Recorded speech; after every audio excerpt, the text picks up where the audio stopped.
प्रिय व्यूअर्स, ये Sanskriti IAS YouTube channel का PT think and solve programme है।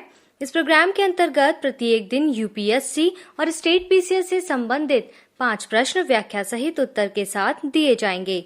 हमें आशा है कि ये प्रोग्राम आपकी तैयारी में मददगार साबित होगा। तो चलिए शुरू करते हैं आज के अपने प्रश्नों की श्रृंखला को। चन्नपट्टण के संदर्भ में निम्नलिखित कथनों पर विचार करिए। पहला, यह शहर लकड़ी के खिलौने तथा लाख के सामान के लिए प्रसिद्ध है। इन खिलौनों को भौगोलिक संकेतक प्राप्त है।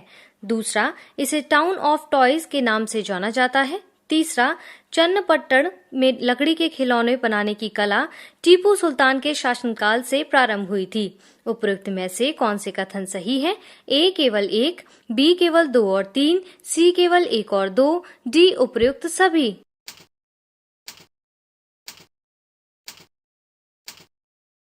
सही उत्तर है ऑप्शन डी। चन्नपट्टण, जिसे स्थानीय भाषा में चन्नपटना भी कहा जाता है, कर्नाटक के रामनगर जिले में स्थित एक शहर और तालुक मुख्यालय है। यह शहर लकड़ी के खिलौने तथा लाख के सामान के लिए प्रसिद्ध है। इसे टाउन ऑफ टॉयज के नाम से भी जाना जाता है। इन खिलौनों को भौगोलिक संकेतक प्राप्त है। यहाँ लकड़ी के खिलौने बनाने की कला की उत्पत्ति टीपू सुल्तान के शासनकाल में हुई है।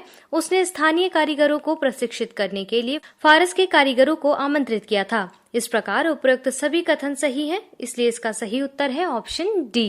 देखते हैं आज के अपने दूसरे प्रश्न को। मैरीटाइम इंडिया समिट 2021 के संदर्भ में निम्नलिखित कथनों पर विचार कीजिए। पहला, इसका आयोजन पत्तन, पोत परिवहन तथा जल मार्ग मंत्रालय द्वारा किया जाएगा। दूसरा, डेनमार्क 3 दिवसीय शिखर सम्मेलन में सहभागी देश के रूप में शामिल होगा। उपरोक्त में से कौन सा कथन सही है? ए केवल 1, बी केवल 2, सी 1 और 2 दोनों, डी ना तो 1 ना ही 2।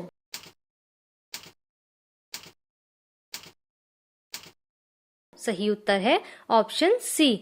पत्तन, पोत परिवहन एवं जलमार्ग मंत्रालय 2 से 4 मार्च तक मैरीटाइम इंडिया समिट 2021 का आयोजन करेगा। 3 दिवसीय शिखर सम्मेलन के लिए डेनमार्क सहभागी देश है।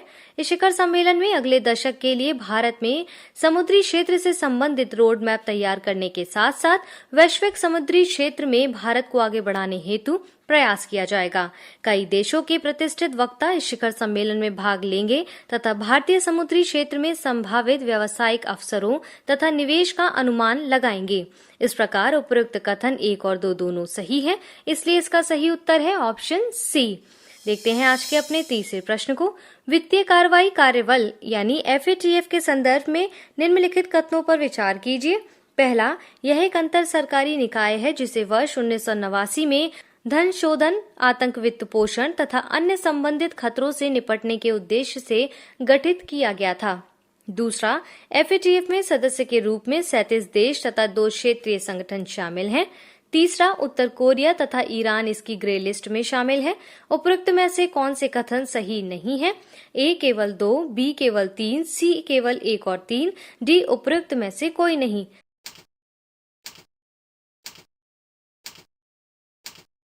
सही उत्तर है ऑप्शन बी। वैश्विक मनी लॉन्ड्रिंग की निगरानी के लिए गठित वित्तीय कार्रवाई कार्यबल ने पाकिस्तान को ग्रे लिस्ट में बनाए रखने का फैसला किया है। पाकिस्तान जून 2018 से इसकी ग्रे लिस्ट में शामिल है। एफएटीएफ एक अंतर सरकारी निकाय है जिसे वर्ष 1989 में अंतर्राष्ट्रीय वित्तीय प्रणाली में धन शोधन तथा आतंक वित्त पोषण तथा अन्य संबंधित खतरों से निपटने के उद्देश्य से G7 देशों की पेरिस सत्र के दौरान गठित किया गया था। वर्तमान में एफएटीएफ में सदस्य के रूप में 37 देश तथा 2 क्षेत्रीय संगठन शामिल हैं जो विश्व के प्रमुख वित्तीय केंद्रों का प्रतिनिधित्व करते हैं।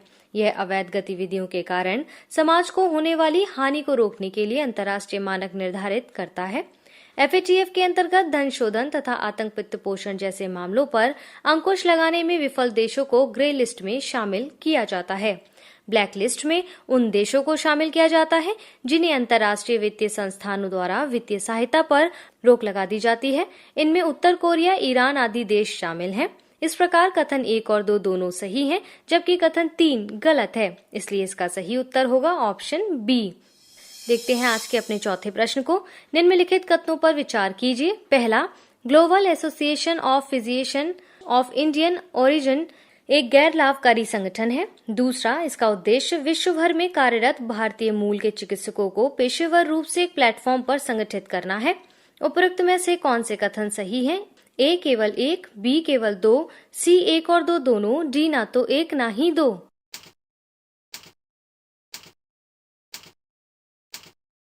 सही उत्तर है ऑप्शन सी। भारतीय मूल के चिकित्सकों के लिए वैश्विक संगठन वर्ष 2011 में स्थापित एक गैर लाभकारी संगठन है। संगठन का उद्देश्य विश्व भर में कार्यरत भारतीय मूल के 1.4 मिलियन चिकित्सकों को एक साथ एक पेशेवर प्लेटफॉर्म पर संगठित करना है। Global association for physician of Indian origin यानी GAPIO ने भारत में अब तक 10 वार्षिक सम्मेलनों का आयोजन किया है। इस प्रकार उपरोक्त दोनों कथन सही हैं, इसलिए इसका सही उत्तर होगा ऑप्शन सी। बढ़ते हैं आज के अपने अंतिम प्रश्न की ओर। अंतर्राष्ट्रीय परमाणु ऊर्जा एजेंसी के संदर्भ में निम्नलिखित कथनों पर विचार करें। पहला, यह परमाणु निगरानी एजेंसी के रूप में कार्य करता है। दूसरा, इसका गठन व्यापक परमाणु परीक्षण प्रतिबंध संधि यानी CTBT के तहत वर्ष 1996 में किया गया था। तीसरा, इसका मुख्यालय जिनेवा स्विट्जरलैंड में अवस्थित है। चौथा, यह एजेंसी संयुक्त राष्ट्र महासभा तथा सुरक्षा परिषद दोनों को अपनी रिपोर्ट प्रस्तुत करती है। उपरोक्त में से कौन से कथन सही नहीं है? ए केवल 1 और 3, बी केवल 2 और 3, सी केवल 2, 3 और 4, डी उपरोक्त सभी।